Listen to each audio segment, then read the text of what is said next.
Okay, my guests today are Steve and Barb Petrillo. Welcome, guys. Welcome. Oh, well, thanks. How has this corona affected you guys? Tell him. Tell them. Well, She hates it. I don't like it because I can't see my granddaughter and it's been a little crazy. But work-wise, the courts, they didn't shut down the law offices. So I've spent most of my time working double time trying to get everyone set up at home to work virtually. So we have kind of a skeleton crew at the office and people working home and then coming in, and it's been a little crazy. She But- hates it. But I do hate it. She's an extrovert, and she's upset because she can't go out. And I'm an introvert, and I'm all excited because I get to stay in. I love that.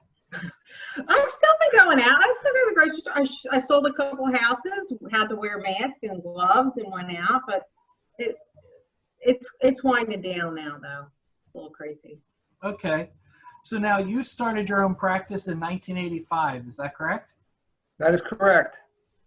Okay. Want to keep it going. That's one of the other challenges is, we have about 20 people that work with us now, and balancing the economics with the safety, which is what everybody's talking about. So we're getting people out of the office, and now I'm wondering if we'll ever get them back Honey, in. he Because, realized you started your practice in 1985.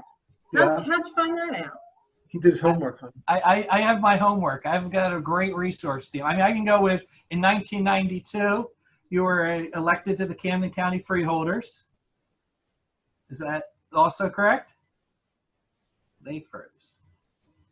Huh? Huh? Yes. Okay. And then, so also a municipal court judge? Yes. well? Pennsauken. How long, And they got how long have you done that? 15 years. 15 years. It's a very it's a very rewarding job. It's challenging because working two jobs basically because municipal court judges still practice law, and right now the courts are down. They're closed because our courts everyone's crowded into a small court, so they're really struggling about how they're going to reopen the courts in terms of we're working on now some of the mechanics and what's it going to be like as far as getting open. So the judges are really kind of struggling with that. But it's a fun job. It's not what you would think. A lot of times, especially as a Christian, you really get to help a lot of people in a lot of difficult circumstances. So municipal court, it's not as severe as Superior Court. And a lot of times people just get into jams, economic things that kind of mushroom out of control. So we really do have a compassionate staff and crew, and you'd be surprised at some of the things that you can do to help people. Like we started doing this before it stopped. We started doing this thing called Project Save, where instead of trying to put people in jail, we actually get them a counselor free of charge, and she's really wonderful in terms of navigating programs that are available to people. And a couple people have gotten saved actually through the program, and because I'm allowed, it's an interesting thing. It's been pretty good. That's awesome. I mean, let's go a little bit deeper into your history. So you were an offensive tackle in both high school and at Dartmouth College, correct? Yes. I had my brains beat in many times. Okay. Yeah, you can tell, probably. So your brains were beat in. Were they beat in enough where you turned down Yale and Harvard on the same day? And Princeton on the same day, all three. And I told them all the same thing. I said, I never heard of it. And I had a football coach in high school who I feared. And, it was after school, and because the Ivy Leagues don't have full athletic scholarships, but we were so poor that it turned out to be better than that. And my coach came up after school, and they happened to have the meeting in his room, in his locker room. And he turned to me, he sat through the interview and turned to me, he said, get through there and go. He said, apply. If you get in, you go. And so I did. So he went to Dartmouth because he said they had the best food. And they had great food. Yep. What kind of food? All you could eat, every meal, 3 meals a day. And back, I was an offensive lineman, so I was 100 pounds heavier. It was that was a big thing. Yeah. They lost their money on you. Yes, they did. I actually had a girl come up to me one day in the room as I was taking all their food away, saying, you know, the reason we pay so much is because of people like you. I said, well, that's how I got in. That's awesome. So we'll go into a deep dive with you, Barb. So you have your real estate license, driver's license, cosmetology license you had. How many other licenses do you have? I think that's it. That's it? Yeah. Which one? Driver's license. Yeah, I mean, I guess you don't have a hunting license or anything like that. No. What's, I wanted to, but Steven said if I got a gun, he'd leave. So. okay, fair enough. What's your so how has this affected you with the real estate? Well, I mean, we had a pretty good. The market has been absolutely bonkers, and it's been a seller's market. That the inventory's been kind of low. So things in the beginning of the year started off with a bang, and I've sold even within this Corona thing. I've had people come in there like, yeah, we want to see houses, and I've sold 2 since. Now I have other people that want to list, but they're like, I don't really know if I want people coming through my house. So it's kind of winding down. It definitely is affecting the real estate. They're going to more like, I haven't had to do this yet, but virtual tours. So say, for instance, you were selling your house and you didn't want a bunch of people coming through. We'd come through with the FaceTime or the Skype or whatever kind of device you had and go through the house with the client and show them houses that way. Then, you know, if there's one that they really thought that they like, then you would try to make arrangements to bring them in. But, you know, you have to sign documents that you're not sick and you're not going to touch anything. You're going to wear a mask. And it's definitely put a damper on the market. But people are still buying houses and listing them, you know.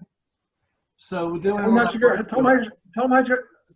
your license on. How? It was a Christmas present. Oh, my real estate license. Yeah. I bought her idea of a hot date before she got her license was she would want to go to open houses. Okay. And so one year for Christmas, I bought her. The only thing I got her was a course.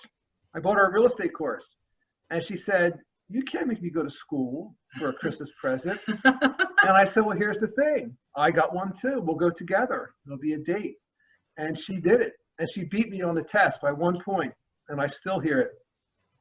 Good 2 job. points?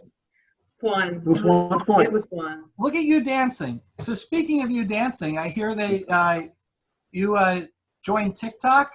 Is that correct? What's TikTok? What's TikTok? Well, Sarah's been doing these videos.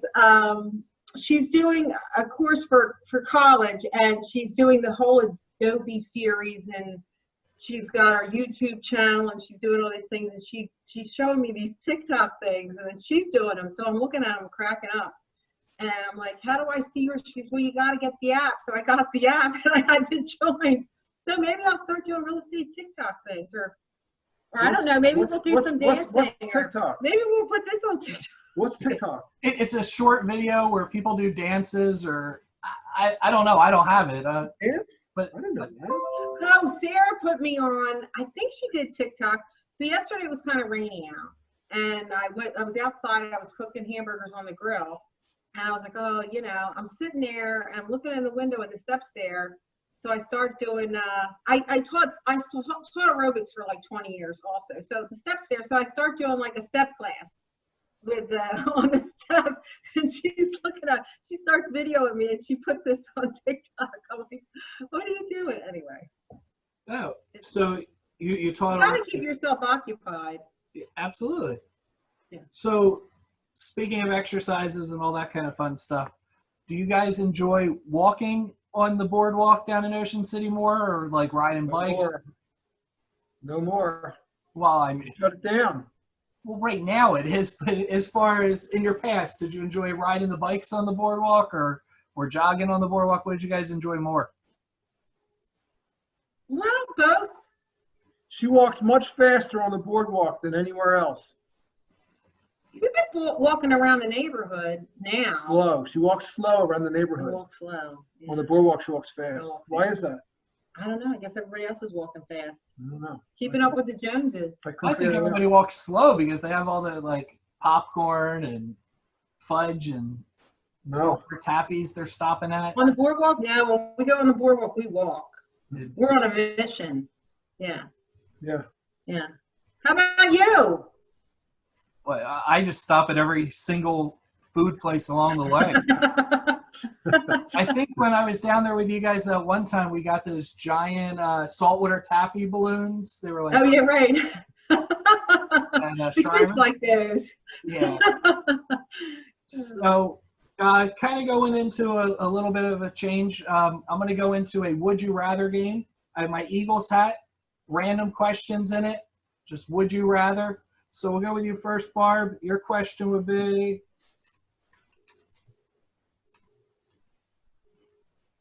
would you rather wear a stranger's used clothes for a day, or B, use a stranger's toothbrush? Oh, clothes. I mean, all of their clothes. I'm just going to make that clear. I'm not gonna, Oh, all of your clothes? yeah. Oh, where do you come up with these things? I don't know. For a whole day? Toothbrush. All I day. use toothbrush all the time. Oh, No? I'd have to bleach I use it. yours all the time. You do? Yeah. All of our clothes? No. No, toothbrush. Oh, okay. Well, I like okay. toothbrush. Well, then. My toothbrush? I've always done that. Yeah. I'm hiding it. Oh, well, now you learned something new. Well, does that bother you? Too much information. Toothbrush all the That time? bothers great. me. Okay, here's your question, Steve. Are you once a week? Rather drink a gallon of mayonnaise or a gallon of ketchup? Ketchup. Mayonnaise has too many Yeah, calories. mayonnaise is fattening. You can't drink that. Oh, the sugar. I love ketchup. Put it on eggs. Put it on everything. Okay. Steak. Yeah. Okay. So now we're changing topics, and this is just, we're kind of, who is a person of faith that inspires you? So it can go for either one of you. Somebody of faith that inspires you. Or has it? I'm going to say I grew up in the United Methodist Church in Collingswood, and I guess I got saved really young. I get, my Sunday school teachers and whatnot. But I'm going to say probably Dick Escher. He was all involved in our youth growing up. And he did our junior and senior high. Although in senior high, kind of like, was doing other things. But I'm going to say Dick Escher. He was our youth director at Collingswood United Methodist Church. Okay.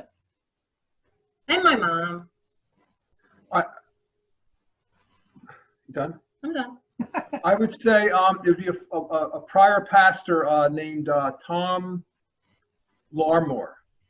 Okay. I was struggling coming out of college. I studied religion, and it was with an atheistic religion department up at the Ivy League, and so my faith was really wobbly coming out of law school, coming out of college, and he really was just a real good learned teacher, and really helped me put my faith back together. I ended up becoming an associate pastor, through the church, through his teaching, really helped in a lot of ways. Excellent. Yeah. So I used to live like 5 houses down from the Eschers, and Tom Larmore was my wrestling coach my senior year of high school. No. So there you go. Lived on, Is that you right? lived on Dayton Avenue, Park Avenue in Collingswood? I did. Wow. You did? Yeah, I Was did. he a mean coach? No. So we Oh. had some really hardcore coaches from 9th, 10th, and 11th. They were like drill sergeants, and Right. we all had 6-packs. We were ripped. But they let everybody get away with murder, and the school decided, hey, Baptist High wouldn't let us have them anymore. And our senior year, they brought in him. And the first practice, I think he brought us cupcakes. Tom Larmore? Yeah, and so we all gained weight. We were all Well, Joyce, his wife, she's a She cook and probably made him, yeah. cake and yeah. I mean, that's funny. yeah. Okay. Let's go. What's something we can pray for you guys for? For this disease to go away for everyone. Yeah. Yeah. And really, adopting to the new normal. because it's not just going to be overnight, from what I'm hearing. And it's just so unpredictable. That's the biggest problem with the disease is, it affects everybody differently. And you can get it from someone that has no symptoms whatsoever, that has no idea that they have it. So if people think it's just going to end, that might not be the deal. So it's going to be everybody. It's going to be a real adjustment, I think, for everybody. Just getting back to what is the new normal going to be. And then all the people that are really sick with other things, this is just taking the front line. So if other people are suffering from cancer or whatever, it's just, or need other surgeries and they can't get them, it's just, I don't know what God's trying to teach us, but he's trying to wake us up, I think, to pay attention a little bit, like we're moving too fast and he's in control, and everybody is blaming the Chinese, but I think God had something to do with it too, maybe. Bats. Oh yeah, bats. I don't know. Okay, and lastly, what would you like to tell the Immanuel family as we wrap up here? Well, can't wait to get back and see everybody, and stay late and talk in the hallway to people, and just get back to church and see Pastor Vince. Although he's doing a great job, he's the man with everything. He can sing, he can preach, he loves everybody, he loves the Lord. So he's doing a good job. They're doing a good job over there holding it together, and this is kind of a fun thing for you to take on. So I would say it really is an opportunity. I always like funerals better than weddings because people are more focused on eternal things, and this is a real good time to witness because people are really struggling with, how does this affect me and my life, and people are listening. And so I think the message that I would say is really look at it as an opportunity spiritually to talk to people, be strong in the faith instead of worrying about us and how it's going to affect you. Use it to be a witness, and it can really be powerful stuff. That's what I found. People are really, really interested that before, you wouldn't think. do you know anybody who's been stricken by this, Bill? A couple people. Through work, people through work and stuff like that. Yeah. So, Well, you better stay safe too. that's the game plan. So How's the kids doing? they're doing well. They are my research department. Actually, in a second, Ethan's gonna shut off the recording. So All right. well, Hi, it was fun. Ethan. And He's graduating, right? yeah, he doesn't like to talk on screen right now, but That's all right. okay. We'll That's see all you right. guys later. All right. Have a good one. God bless. You Bye. too. Bye-bye.